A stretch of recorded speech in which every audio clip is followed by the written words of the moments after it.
Surprise! The Miami Dolphins whooped up on the Buffalo Bills. What does it mean? Let's find out. You're listening to the DolphinsTalk.com podcast network.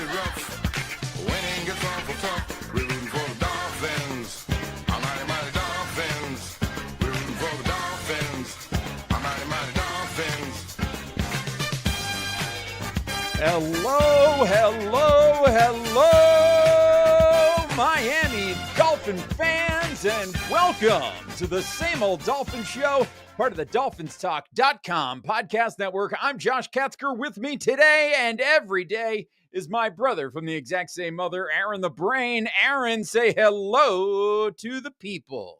Hello to the people. Hey, Brain, did you have Dolphins whoop the Buffalo Bills 30-13 on your bingo card for Sunday?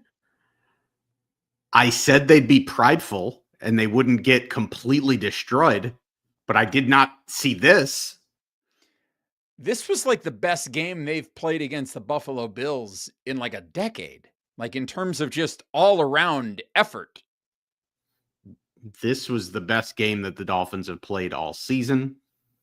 Certainly the best game that they've played against the Bills in a really long time. Certainly, you probably have to go back to like Adam Gase years when you'd have to go back pre Sean McDermott. I think you'd have to go to like Doug Marrone Bills.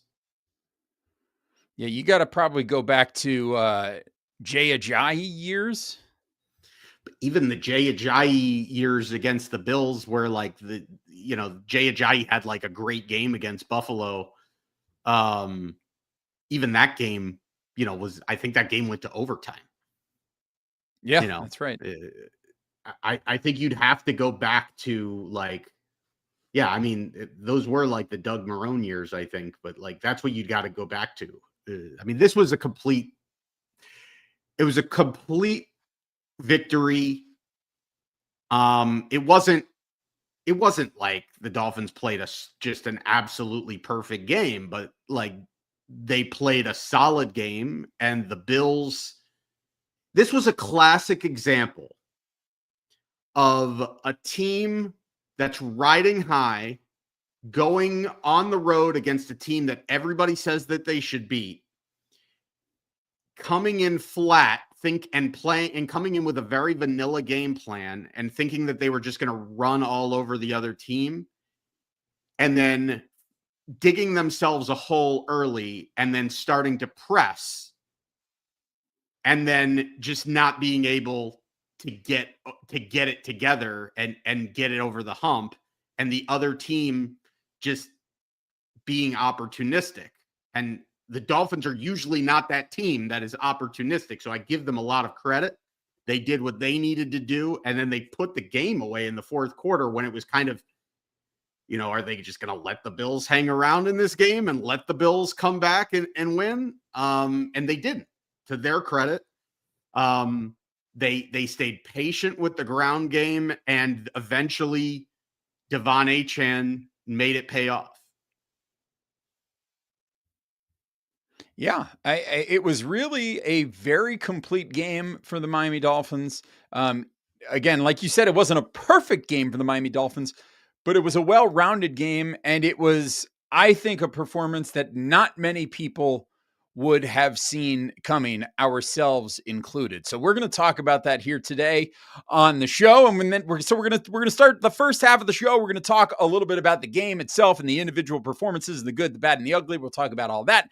In the second part of the show, we're going to talk about what exactly does this game mean? Does it mean anything? What are the takeaways That's what we're going to talk about at the second half of the show. But before we get into any of that stuff here today on the program, a reminder to you, if you are not doing so already, make sure you are following us. Follow me at Amplified to Rock on Blue Sky. Follow Aaron at Aaron the Brain on Blue Sky. Follow the show at Same Old Dolphins on Blue Sky, and follow us on Instagram as well at Same Old Dolphins. Once we get up to a certain number of followers on Instagram, we can actually start having the show go live on Instagram as well. So make sure you are following us over there. We're trying to get more clips out of the show on a regular basis over there. You know where else you should be subscribed? The Dolphins Talk YouTube channel. If you're watching us live on the Miami Dolphins, or the Dolphins Talk YouTube page right now, shout out to all of you. Let us know where you're watching from. Let us know how you're doing.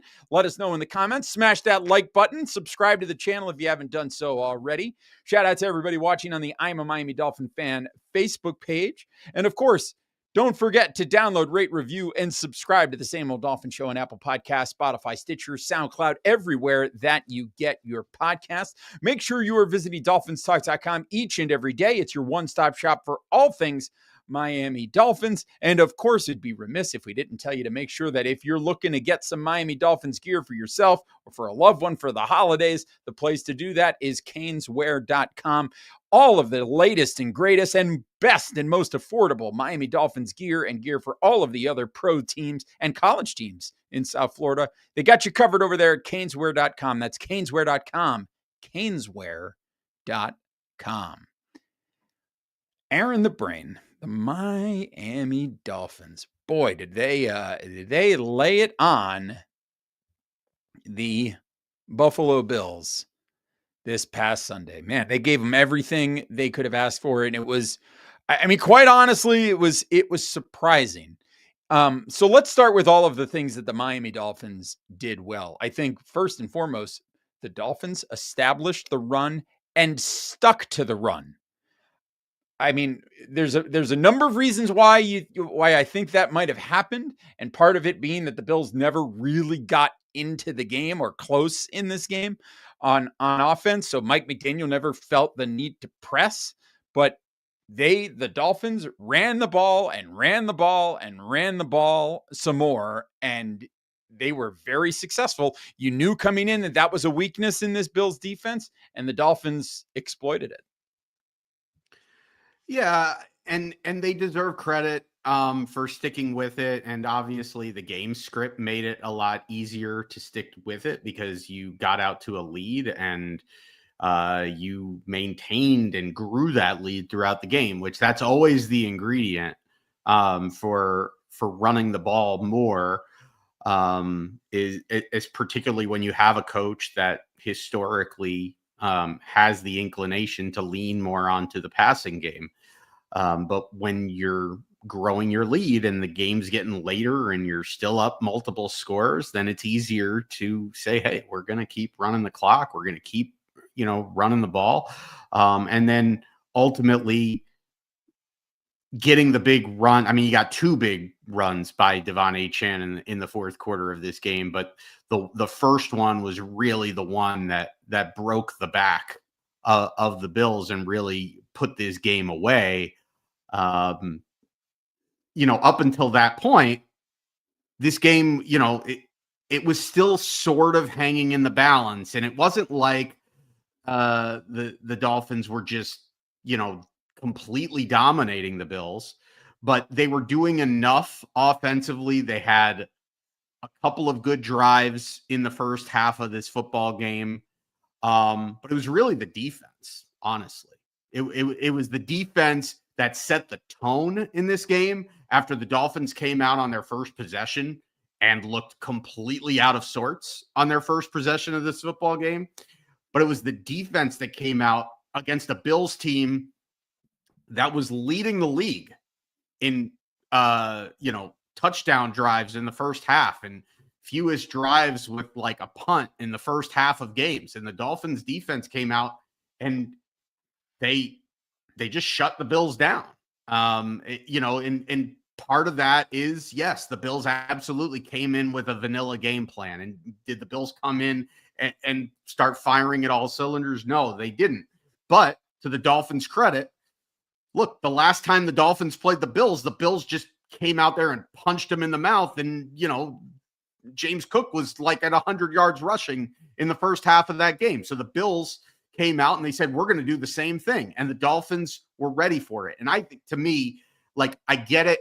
Like, Devon Achane deserves his flowers. And like, he's been the most consistent, best player on this football team to this point this season. But to me, the story from on a positive side for the Dolphins, not just for this game, but it's a trend that's developing. The defense is getting better under Anthony Weaver. We saw it against Atlanta. And even in the game against Baltimore, while they did ultimately lose by 22 points and they did ultimately give up 28 points, the defense was keeping them around in that game a lot longer than most people expected, considering how inept the offense was. And again, for the third week in a row, the defense came out. They were playing with good effort. They were hitting their run fits. They were defending the run better than they have. It's a trend that we've seen. You could even go back to the Cleveland game. Even though the Cleveland game, they were completely embarrassed. A lot of the defense gave up like one big run to Quishon Judkins in that game. And aside from that, it was mostly the offense, a pick six and then a pick that put the Browns at like the 2-yard line. It was not the defense that got embarrassed in that football game. This defense has been gradually, steadily getting better throughout. And I think that's where my biggest positive takeaway is. Yeah, you're really starting, I think, to see these guys gel. And I mean, listen, we all were very clear-eyed with our criticism of the way this Dolphins team handled itself in the offseason, and the fact that so many of the guys starting on this team were not with the team until, training camp or late into training camp. Juju Brents, who started the game, wasn't on the team until after the preseason ended. Like, he came in after cutdown day. So, I mean, we were all right, I think, to criticize the process that the Miami Dolphins went through in the offseason before they ended up with, the best guys on the defense were all guys that came in late into the game. And so once you get those guys in, it takes a while for those players to gel, and it takes some time for things to come together. And we're beginning to see it come together in I think, in a positive way. There have been signs over the past, several weeks that something is developing there. I think we saw it. Really, we saw a proof of concept in that game against Atlanta. We saw it quite a bit in the first half of that game against Baltimore, and we saw it again on Sunday to take hold in a way that, is encouraging for a Miami Dolphin fan, for somebody who has their eyes on what the future holds, to see these younger pieces start to meld a little bit. It's an encouraging sign. And then to see a player like Bradley Chubb, who, like, let's be clear-eyed again about Bradley Chubb. Would I have preferred the Dolphins move off of Bradley Chubb before the trade deadline? Absolutely, yes, 100%, beyond the shadow of a doubt. But you're seeing him start to perform like the player that he was before his last serious injury. You're starting to see a little bit more of that player that he had been before. And, is it a little bit too little too late for this season? Probably. But we're starting to see it. And it does prove that maybe the Dolphins might be able to get something for Bradley Chubb after this season is all said and done. So it's still encouraging to see him come together. But yeah, as you suggested, Brain, the defense is really coming together in a strong and exciting way. And that is encouraging, even as, all of us have opinions about how this team needs to go forward. It is certainly encouraging to see things come together on the defensive side of the ball. Other positives in this game for you, Brain. I mean, from a player perspective, as we said, Juju Brents had a great game. Jordan Brooks continues to just be an outstanding player, probably the defensive MVP for this team this season. Like, he has just been when this team plays well, he is at the heart of it. And we saw that again on Sunday. And as we mentioned, Bradley Chubb is just playing like a man possessed right now. Yeah, I think if you want to just shout out players, because I think the defense as a whole played a really good game. You'd be hard pressed to find anybody other than Ethan Bonner that did not play well. Can we be done with this Ethan Bonner thing now? Yeah, I think Can we can be done. I think when Juju Brents goes out and Ethan Bonner comes in for a series and immediately gets roasted for a touchdown and then gets replaced by Jason Marshall, who then plays better than Ethan Bonner, I think we can be done with Ethan Bonner. Yeah, good. But I agree with you on Juju Brents. I 100% agree with you on Jordan Brooks. I thought Zach Sealer had a very solid game. I think Kenneth Grant continues to be like getting better, and you're never good. He's not going to be like this flashy guy for you that's making a whole bunch of, splash plays. But I think he's holding his own, more and more. And you're seeing that in the Dolphins' ability to be staunch up the middle in the ground game. Dante Trader, I think, is making a significant impact on the back end as a safety that can do some things in coverage, but doing things in support in the box as a safety that's kind of running all around the place, kind of giving you Brandon Jones vibes.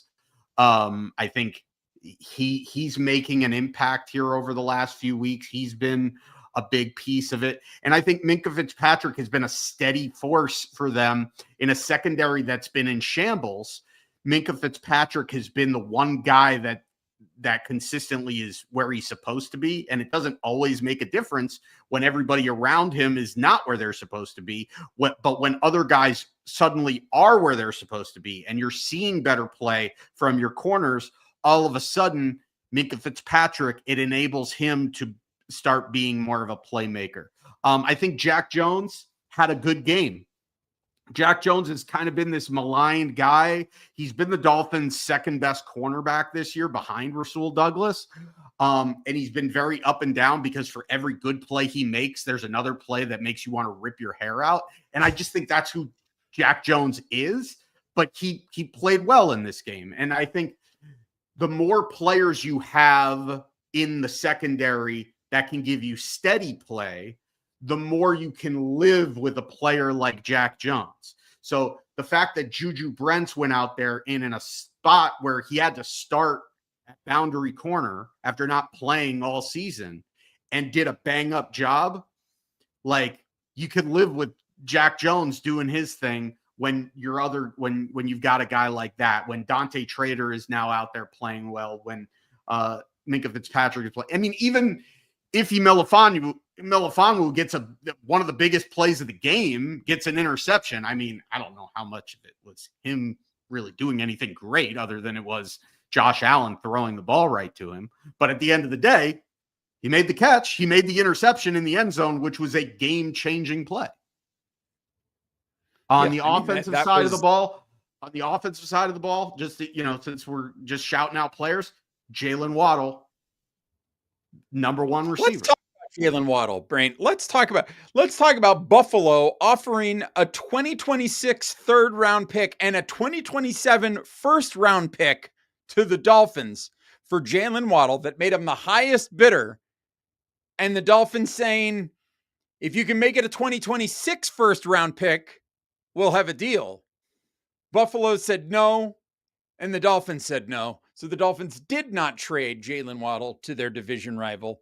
And instead, Jalen Waddle remained a Miami Dolphins and lit up the Buffalo Bills on Sunday to the tune of 5 receptions for 84 yards and a touchdown. A very strong day for Mr. Waddle. Yeah, and look, Jalen Waddle is almost the entire passing game right now. At least, he's the entire passing game that's not like at or behind the line of scrimmage right now. Right there. And the fact that everybody knows that, and he's still able to get the separation that he's getting is a testament to Jalen Waddle as a route runner, Jalen Waddle as a technician, as a wide receiver. I still believe that Jalen Waddle, I don't believe that Jalen Waddle will necessarily ever be like a top 10 receiver in this league, like a true alpha number one, like all pro wide receiver in this league. But I think he's really good. And he can be a number one receiver in this league. And I think, I mean, look at the touchdown. Like that should have been, and like, this isn't the show where we're gonna, crap all over Tua, because like at the end of the day, in spite of 2 interceptions, he had a decent game. He had a solidly efficient game aside from the 2 picks, which were not like killing. They weren't like the kind of like game killing. Punts. They were arm punts. They were low percentage. Well, one of them could have. They were negative plays. I'm not going to sit here and tell you that they're okay. Like, they were negative plays, but they weren't the kind. They're not killers.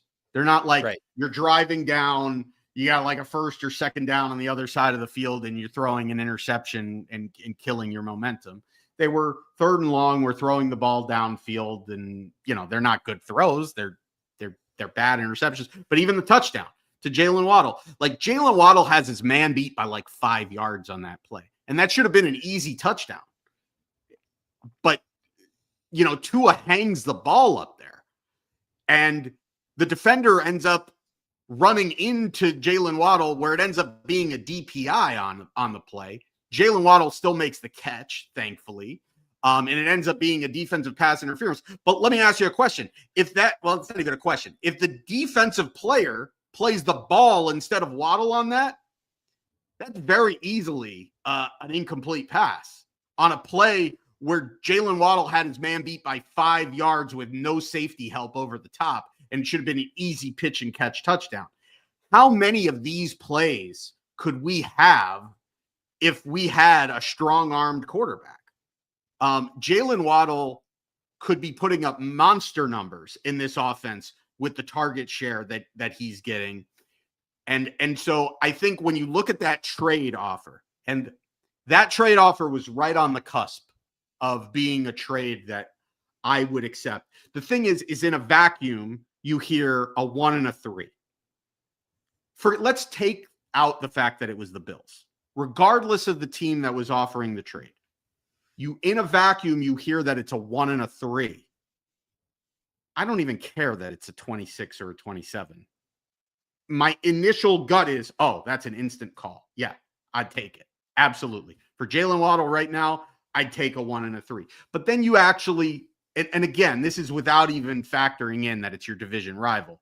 You're also factoring in, look, the Bills, especially if they get Jalen Waddle, like, this is going to be a late 1st round pick. This is going to be a late 3rd round pick. It's almost a 2 and a 4 at that point. Right. Would you trade Jalen Waddle for a 2 and a 4? Because I wouldn't trade him for a 2 and a 4. And that's where it gets kind of dicey. And then you add in the fact that it's your division rival. And that's probably why the trade doesn't get made. But it was right on the cusp of it. And I think probably in the long run, good job holding on to that, because I think what you can do, like, one of 2 things is going to happen here with Jalen Waddle. You're either going to have him here long-term. He's going to play out this contract.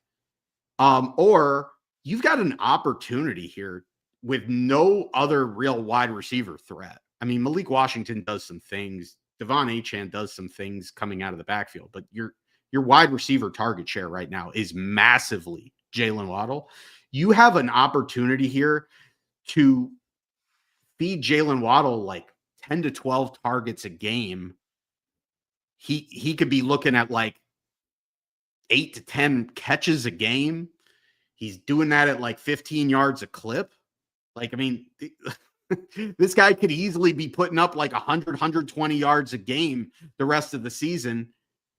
And then at the end of the year, you look at his stats and he's going to be like top 5 in the league in receiving yards. Who knows where he's going to be touchdowns wise. But if you look at this at the end of the year and he's like top 5 in the league, top 10 in the league in receiving yards. Well, now when you get to the offseason and teams start asking for him, now all of a sudden it doesn't look that crazy to be like, oh, right. No, I want a 1 and a 2 for Jalen Waddle. I think you're going to up his trade value by padding the stats the rest of the year. Yeah, well, I'm not at this point I feel like the ship has sailed in terms of whether or not he's somebody that's going to get moved. I think that at this point he didn't get moved here, so it's unlikely they're going to move him in the offseason, in my opinion. In my opinion, he is one of those pieces that they're going to try to build the next version of this team around going forward. And the other piece that didn't get moved is the other guy that just absolutely lit the Bills up on Sunday in Devon Achane. He is another guy. He is somebody who is going to be demanding a contract this next offseason. And I think if you're whoever it is that the Dolphins' new GM is going to have that decision of, they're basically looking at they're going to try to pay him. And I think it's interesting that the Dolphins just played the Bills on Sunday, because I think the deal that the Bills gave to James Cook is going to be what Devon Achane is going to be sniffing around for. That's what he's going to be looking for in his contract, and he's going to try to get that negotiation done this offseason. I think that's like almost a guarantee. And so it's the question of whether the new Dolphins GM decides that, yes, let's go ahead and lock Devon Achane in, or whether we want to move off of him. You can make arguments either way. I think what is going to hurt your chances of being able to move him in the off season and getting a good return for him is the fact that he's going to demand that new contract. So if you're going to move him somewhere, you're going to be moving him somewhere with the expectation that whatever team you're moving him to is going to be signing him to a new deal. And that's going to hurt your compensation. So we'll talk more about that as we get into the offseason.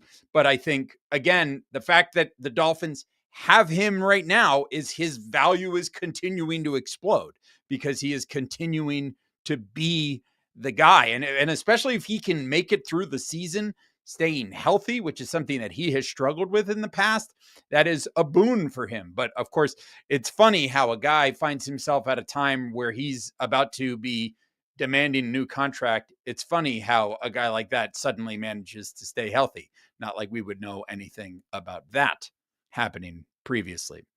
But yeah, a pretty solid performance all around, and props to the Dolphins offensive line, because they had another pretty good game as well. Again, not perfect, but you're really starting to see some development there. Jonah is not great, but he is developing slowly but surely. He's very much on the same kind of trajectory that we've seen from similar offensive linemen. Rob Hunt was on a similar trajectory. Austin Jackson was similar, where it was slow out of the gate in that player's development. I think all of us, there was a big hope, and in some people an expectation, that Jonah was going to come out of the box and be this NFL ready guy. And that has clearly not been the case this season, but he is starting to develop, and you're seeing a lot of that development expedited in what Patrick Paul is bringing to you. I think everybody's got to be over the moon with what they're getting out of Patrick Paul so far this season. And then of course they've got Aaron Brewer at center, and he is perfect for this system and doing a great job with that. So I think the Dolphins had a great showing offensively in this game. Let's hear it for Jake Bailey.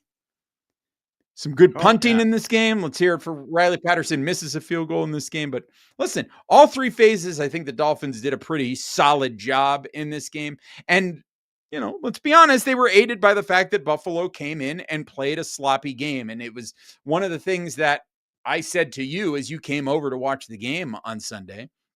I said, it's the perfect storm. It's like the exact example of, you need to play your best game of the season and hope that Buffalo does not play theirs.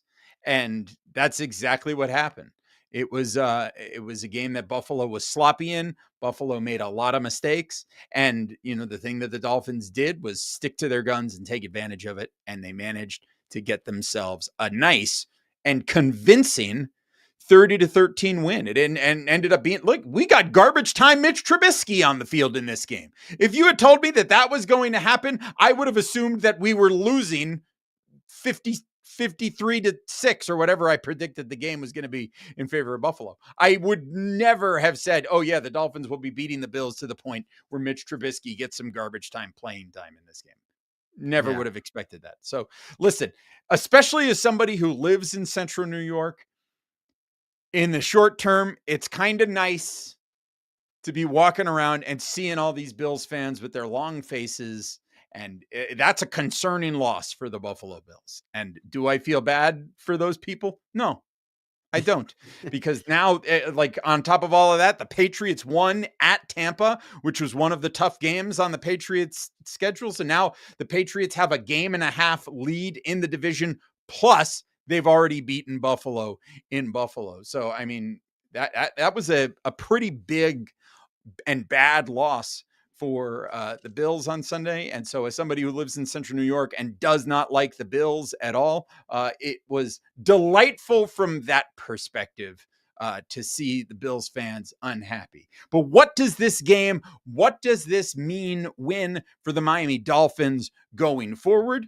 That's what we're going to talk about in just a moment. But first, I want to talk to all of you about Dolphins Talk Extra, which is available to all of you at patreon.com/DolphinsTalk. You can join in the fun at Dolphins Talk Extra for as little as $3 a month. In addition to extra podcasts, you get a bonus segment from us every Thursday. You get Mike's college football show. We get the off-topic shows. We're going to do another watch along. We're calling it Brunch with Dolphins Talk, where me, you, and Mike are going to get together over at Mike's house for Dolphins Jets on December 7th. We're going to have a big brunch at Mike's house, and we're going to live stream during the game a watch along for Dolphins Talk Extra subscribers, so you can join in the fun there. We have interactive shows, call-in shows. We've got our Discord server. We've got contests galore. And guess what? We're going to come up with another contest because I just won our survivor pool for the season. And, I thought about it. I was like, I won the survivor pool. I could just take that prize. But I'm not going to do that. I'm going to take that prize and donate it back into the pool. So we're going to do another contest to put that prize up for grabs. And all you have to do to be eligible to win the prizes and join the contest is be a subscriber over at Dolphins Talk Extra. So all of those things, our Discord server where there's lots of great conversation. It's a lot better than social media. So head on over, patreon.com/DolphinsTalk. You can join the fun for as little as $3 a month. And we look forward to seeing all of you. I'll even go ahead and put that link right here in the chat. It is patreon.com/DolphinsTalk. We look forward to seeing you at Dolphins Talk Extra. All right. So, Brain, we talked about the game, talked about the positives. Now let's talk about what this game means. Brain, in one word, and I'm not talking about the pulse check, but in one word, describe what this game and this performance and this win means for the Dolphins. In one word. Can I give you my word? You can give me your word. Nothing. It means nothing. It is a drop in the bucket for me. It is a drop in the bucket. This is the thing that's frustrating about this game is that we didn't learn anything about the Dolphins in terms of the team that is coached by Mike McDaniel that we didn't already know. Yes, they did beat the Bills, and that on its face makes you think, oh, well, they can beat a good team. Well, they beat a good team, but they beat them at home. And they beat them in a game where there were absolutely no stakes. Listen, if the Dolphins had come in and lost this game against the Bills, what would it have done? Nothing. What is the fact that they won this game? What does that mean? Nothing. There was nothing on the line in this game for the Dolphins. So some people might say, "Oh, Mike McDaniel's job was on the line. A lot of these starters' jobs were on the line." Fine, all of that. But in the grand scheme of things, this was not a big time game against a big time opponent. It was a game against a big time opponent, but it wasn't a big time game. It was a game that really doesn't mean anything for the Dolphins, whose season is basically over at this point. So they got the win, and that's great, but it doesn't, in the large scale of things, all I can see this game doing is it's a game that the Dolphins won that they shouldn't have won, that now gets them that much closer to ending up with a 6-11 or 7-10 record at the end of the season, which is the epitome of same old Dolphins.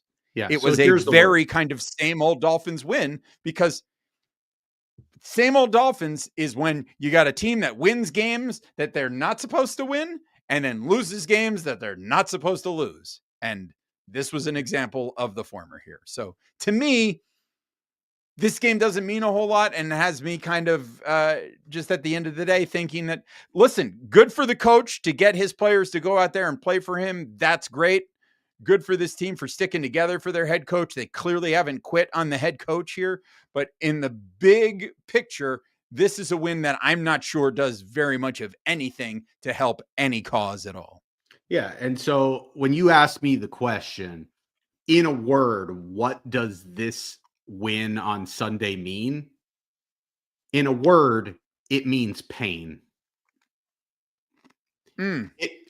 This prolongs the inevitable. It gives a section of the fan base a reason to hope and ultimately be disappointed. But more so than anything else, you have an owner that does not want to fire this head coach, and he's looking for any reason not to. And this is a very big reason not to, because there is progress. And look, progress is encouraging. I'm not saying that there's not, like, it can be multifaceted, right? There can be reasons that things are encouraging at the same time that there could be reasons why there should be little to no hope. And that's why it's so painful, because if it was completely hopeless, it'd be very easy to just blow everything up, and that's what they should do. But it becomes harder to do that when you see a game like this, because you look at it and you say, well, look, if they can beat a team that's this good in this kind of way, and the defense is making meaningful improvements on the backs of a defensive coordinator that's only here for his second year and has a whole bunch of new pieces and a lot of young pieces, and there's reasons for growth, it's very easy to spin that narrative and start saying, hey, this is something that's building in the right direction. We've got to keep this thing going, when everything that you've seen in the larger picture of things tells you this is a dysfunctional franchise that is not in any meaningful way on its way to becoming a competitive franchise. But you do this knowing the owner's sensibilities when it comes to the coach, and knowing that he doesn't want to make the firing. Strap in. This is what it's going to be. It's going to be the same old Dolphins for the foreseeable future. And that just means more pain. Yeah. I mean, I think that's kind of where we're at here. There are hints and whispers that, that the owner of this team wants to keep the head coach in place. And, he's made it very clear that, the status quo isn't good enough. I don't know how he could. Yeah. As Golsky is saying in the comments, this is the kind of win that inspires Ross to run it back next season. Absolutely, same old Dolphins. Yeah, that's exactly right, Golsky. And it is my hope that the Dolphins will bring in a new general manager and not put their thumb on the scale and allow this general manager to make the decisions going forward and not put the thumb on the scale and say, you have to keep the head coach. That would be a disaster because it's the same mistakes. That's history repeating itself. But it's wins like this and performances like this that allow the spin to sink in. Because if you take a team and they're 2-7, right? They were 1-6, right? Yeah, they were one and 6. They were 1-6, and they've won two out of 3. Yes. Right. So they were 1-6. If you take a team that is 1-6 and then they finish the season with a record of, let's say they get to 7-10, that means they finish the season on a 6-4 run. And, you know, maybe your head coach or your owner is sitting there going, see, he didn't lose his team. He fought hard and he managed to finish the season 6-4 against the hardest part of the schedule, you know, but that still has me sitting here going, you just said that the status quo isn't good enough. And they finished with a record that was one game better than the record that they finished with the year before, or possibly 6-11, the exact same record. Like, how is that not status quo? Like, I just don't understand how that is good enough to keep the head coach around. The only possible way that I could potentially say, you know, this is okay to keep the head coach around is if he manages to take this team that is currently 3-7 and get them to a 10-7 record to finish the season, we can have a conversation. We can have a conversation at that point. But do you know, am I going to be holding my breath waiting for this team to run the table? I know they're talking a big game that they believe that that's possible. It's not going to happen, folks. And if you're one of those people who's out there saying that's going to happen, it's not going to happen. You know, at the end of the day, this is not a serious, this head coach is just not the right guy. And we're going to see as the season plays out, because listen, if this team finishes 7-10, even if they finish 7-10, like, it's very easy to see them winning next week against a beat up Commanders team and Marcus Mariota at quarterback. Very easy to see them winning a couple weeks later against the Saints. You know, it's easy to see them beating the Jets, and suddenly that team is 5-7, and then they're going to the road in Pittsburgh, and like, you know, and then they're set up against the decent team on the road in the weather. Can they win that tough game? Do you think they're going to? I don't think they're going to. You know, it's all the same thing. It's just, it's ridiculous. And, you know, again, let's get into our pulse check here, because I've got one. So this is where we're going to ask you for one word to describe how you feel about the Miami Dolphins right now. If you're watching live at the DolphinsTalk YouTube channel, let us know in the comments. What is one word to describe how you were feeling about the Miami Dolphins right now? If you're watching on the I Am a Miami Dolphin Fan Facebook page, let us know in the comments. If you're watching on the Same Old Dolphin Show YouTube page or Facebook page, let us know in the comments. What is one word to describe how you're feeling about the Miami Dolphins right now? Since I'm going for it right now, I'll tell you how I'm feeling. My one word to describe how I'm feeling about the Miami Dolphins right now: procrastinating. Because that's what's happening right now. The Dolphins are procrastinating. They're delaying the inevitable. We're eventually going to see this Miami Dolphins team do the same thing that it always does. I mean, they got this win. They're eventually going to probably go beat up on a bad Commanders team that's falling apart, a bad Saints team, and a bad Jets team. They're going to find themselves at 5-7, and you're going to have people beating the drum that this team is back. This team is not back, okay?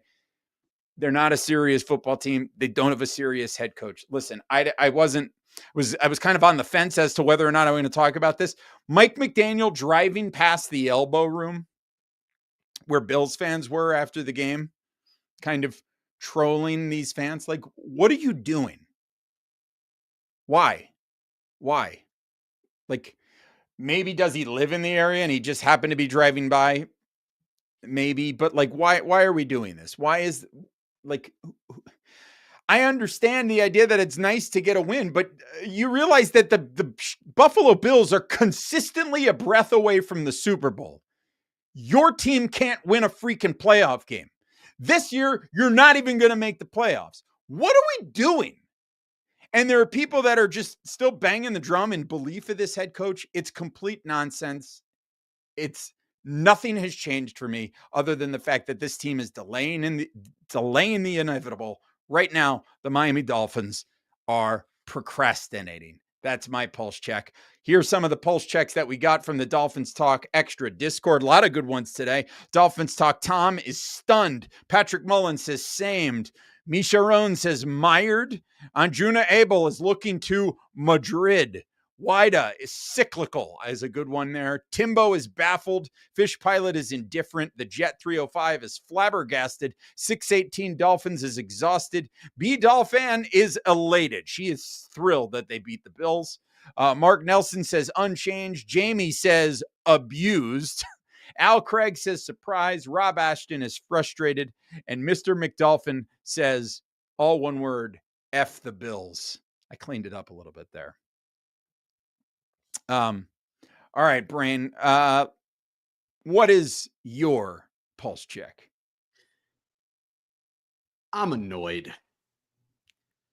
I'm annoyed that this team, like, if you've got that kind of game in you, we're going to wait until we're 2-7 when it's completely meaningless. If you played like that earlier in the season, then maybe we wouldn't be sitting here at 3-7. Maybe we'd be at 5-5. And maybe, they're looking at the schedule. We'd be like, hey, we've got a decent chance to get ourselves to 8-5 and really be making a playoff push. And then do the same thing we always do. Well, yeah, and that's fine. But I'm annoyed at that. I'm annoyed that, like, if given where you're at in this build, you decided not to trade guys. And so the fruits of your labor is you win games like this that you would otherwise lose, that would otherwise put you in better position to ultimately tear this thing down properly and rebuild it properly. I'm annoyed at that. I'm annoyed at the Buffalo Bills for playing their worst game of the season. I'm annoyed at fans that think that this is some revelation that we saw, because the Dolphins didn't even play that great a football game in this game. They came out and played well very early and took the lead. And then the Bills pressed. The Bills drove down the field. Josh Allen throws an interception in the end zone. They're driving again. James Cook has a long run. James Cook fumbles the ball. The Bills are driving again. They have a 4th and 1 or a 3rd and 1, and Josh Allen is running for like 20 yards because he can't go down. But if he just goes down, he doesn't fumble, and then he fumbles. Like, these things that happened in this game are outlier things that don't happen normally to that team.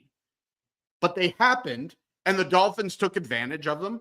And then the score got more lopsided at the end of the game because Devon Achane got a couple of game-breaking runs, which, great. You deserve credit. Dolphins deserve credit for the win, but have a greater context as somebody who's watching this game of what you're watching.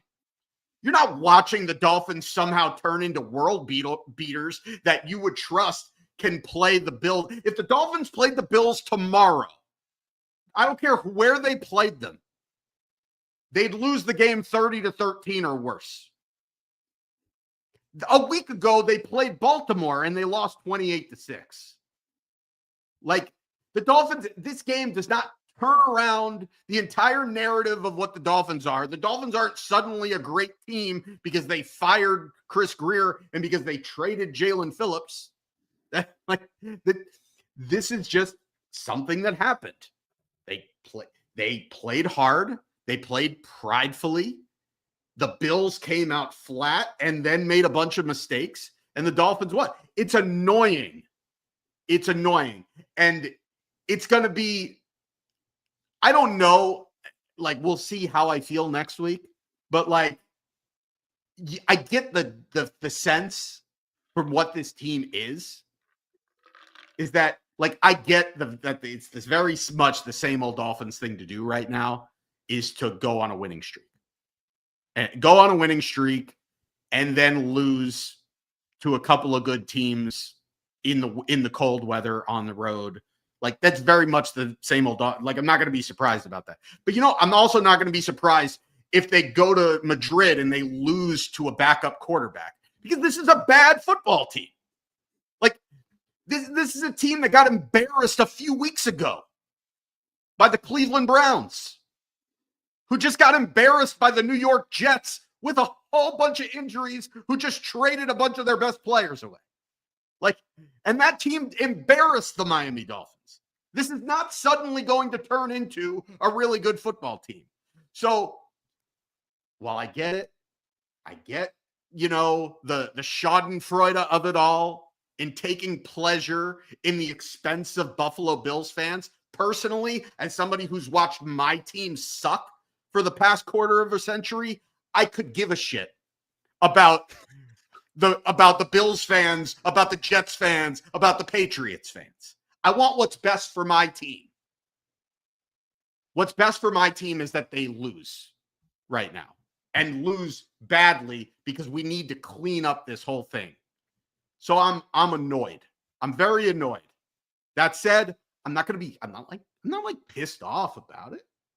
I'm not like, look, at the end of the day, like, it behooves whatever the build is going to be, whoever is going to be the GM, whoever the head coach is going to be, it behooves the Miami Dolphins young players to play well. So when Dante Trader's playing well, when Juju Brents is playing well, when Jason Marshall is playing well, when Jordan Brooks is playing well, when Jalen Waddle and Devon Achane are playing well, if these guys are going to be part of the team, Patrick Paul, Jonas Savanea, like, it behooves the Dolphins for these guys to play well. But I'm more annoyed at the Buffalo Bills, because what the hell was that? Like, just do your fucking job and beat the Dolphins.